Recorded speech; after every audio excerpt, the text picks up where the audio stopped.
this case is for a special use permit, 5829 Campbellton Road in the new public shopping center. It is for a new permanent business license for an existing business. The business is a nail salon, and it will effectively be moving across the parking lot to this new spot. This use type is one of the types that was added to the list that is requiring a use permit in our new zoning. So I would just tell council to be ready to see a much higher occurrence of use permits in your zoning cases going forward. Mr. Clerk, you have some comments from the public? Yes, I have at least two. I'm going to read the first one and then I'll bring in Ms. Patterson for the second comment. The first written comment is from Mrs. Tunine Chisholm, who lives in Les Jardins Boulevard, District 4. Respectfully, I ask that the use permit for a nail salon in the new Publix Plaza be denied. We do not need yet another nail salon, beauty supply store, liquor store, or things of that kind. Let's take this opportunity of the new Publix Plaza to create space for things we do not already have enough of in the area, like non-chain restaurants and health-oriented businesses. And then we have a comment from Mrs. Patterson. Ms. Patterson? Yes, I'm here. I agree with the person whose comment was read. I actually have been a customer of this business. Emily's Nails, I believe is the name of it. I think we need to have that business owner address some of their customer service issues before they think about expanding. You can go on nextdoor.com and see tons of discussions about many people who are really fed up of the lack of respect that they receive from the business, the people that work in that business. So I think I would be a little bit more in support of it if it was a business that respected the people that live in the culture that it's trying to be a part of. So I would also have to say I would not be interested in it. I think we should have that place at the Publix, which is a wonderful opportunity. It's primed to be a wonderful opportunity for other businesses that can come in and let the nail place stay where it's at, and let someone else, be able to have a business opportunity for something new for City of South Fulton, which does not need another nail salon. Thank you. In my opinion, respectfully. Thank you so much. Who's next, Mr. Clerk? Mrs. Williams. Ms. Williams, come on. Okay, so I so heartedly agree with Ms. Patterson and Ms. Chisholm. And I ask, how many nail salons are located within, I'll even give it a 10-mile radius of this location? Mm-hmm. And will the owner keep their existing shop open? And again, I so heartedly agree with the previous comments. There's an oversaturation of nail salons in the area. I don't frequent them personally, but again, I just don't think that that's something that's going to add to the commercial growth and economic development of the area. What district is this? 1. Okay. Got the floor, Ms. Ross. I move to approve U20-003-5829 Campbellton Road. Is there a second? Second. Probably moved to second. Discussion. I see Ms. Willis, you're in the queue, and Mr. Khalid. What grounds do we have to deny a case? Because what I don't want to do is deny something and then we turn around and get sued for denying something we didn't have a right to deny. We have no legal ground to deny this. We do have a right to do if they're providing bad customer service, is not patronize them. Thank you. Mr. Khalid, go ahead. I don't think that it's advisable in our zoning hearings to be notifying potential applicants on ways that they might sue us in the future. We will be hearing many cases like this in the future. This is part of the enshrinement of what began as a zoning moratorium that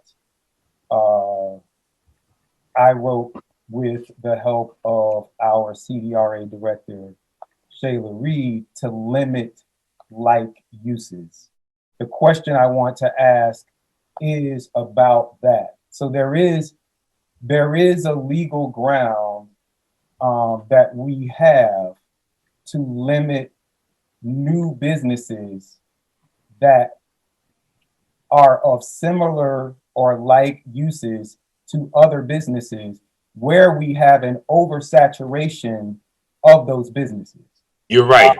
And there are multiple cities that have these provisions. And so I understand Mr. Hyman is new. If Ms. Walker is here, who helped write both the moratorium and this section of the zoning code, I would like to address this question to her. And that is, if we approve this zoning, if we approve this use, that would allow this business that already exists in the neighborhood to move across the street. Does it also then allow the owner of the current location to bring in a nail business in the old location? So now we would go from having from having one nail shop in a spot to two nail shops in the same block, which would actually be the thing that this provision was written to prevent. Is there any sort of property interest, or, you know, because the nail shop was here before and this person is moving across the street, can the owner of the current location assert that I should be able to? Are we in approving this move approving two shops, or will, if this shop moves across the street and a nail shop goes into the old place, will they come before council as well, or will they be grandfathered in? Do you understand my question? I hear what you're saying, Mr. Khalid, but here's what I want you to know. This is an existing business. I'm not advocating for or against it. Right. And it can go over there. Now, once he leaves the existing shopping center, they're bound by the moratorium that we already have in place. Okay. And that's just what I wanted to hear from our city attorney who wrote that. If that's, I just want to make sure. Well, it's pretty clear. I mean, I don't need her in here. It's clear. I am asking, I don't know if I need to call for a vote, Mayor, but I'm asking for the city attorney who drafted this documentation, unless Mr. Hyman feels comfortable, if he feels comfortable speaking on it, then go ahead. But it sounded like he didn't. And that's why I was asking for the attorney who drafted it. Well, let's ask Mr. Hyman. Let's ask Mr. Hyman, because he is the city. Or Ms. Reed. Mr. Hyman, you want to address that? I would leave that to Ms. Reed, but I would also like to be able to look at more into the zoning, underlying zoning, before just rendering the ultimate conclusion on that. Mrs. Reed, are you there? I'm present. Okay, answer that question, please. So I can only speak on the zoning perspective and not the legal perspective. Let's vote, please. Roll call vote. Councilmember Rao, Yes. Councilmember Gums, Yes. Councilmember Willis. Yes. Okay, thank you. Councilmember Gilliard, Abstain. Excuse me, stop. Why are you abstaining? What's your reason? Because I'm conflicted. Okay. We'll consider that as a reason. Go ahead. Councilmember Reeves, Aye.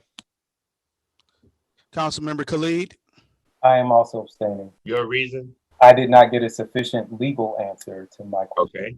Thank you, sir. Go ahead. Councilmember Baker, Abstain. And your reason? Don't have one. There's a lot of stuff that's unclear. A lot more questions, but I don't want to belabor the process when I know that it's going to. There's a lot more questions you won't answer, right? What I'm saying is I don't want to belabor the process, and the votes have already passed. Okay.